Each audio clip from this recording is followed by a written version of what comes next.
จากผลงานวิจัยที่ชนะรางวัลโนเบลได้ไขความลับของสาเหตุหลักสำคัญที่ทำให้คนเราแก่ชราลงสาเหตุสำคัญที่เรียกว่าเทโลเมียร์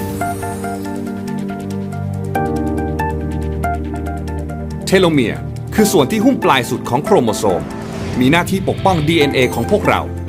เทโลเมียร์จะหดสั้นลงทุกครั้งที่เซลล์แบ่งตัวเพื่อสร้างเซลล์ใหม่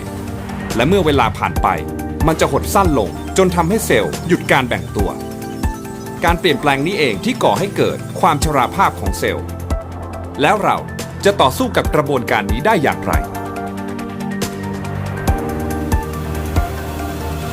สารสกัดจากแอสทรากัลัสช่วยเพิ่มประสิทธิภาพการทำงานของเอนไซม์เทโลเมเรสช่วยซ่อมแซมและชะลอการหดสั้นลงของเทโลเมียร์ทำให้เซลล์มีอายุที่ยืนยาวขึ้นทำงานประสานกับเรสเวอราทอลสารสกัดจากองุ่นและไวน์แดงที่ช่วยกระตุ้นเซอร์ทูอินวันยีนกู้ภัยที่มีส่วนสำคัญในการยับยั้งกลไกที่ทำให้เซลล์ตายก่อนเวลาอันควรจึงเป็นที่มาของ Restoro X สารสกัดเอกสิทธิ์สำหรับ The Icon Group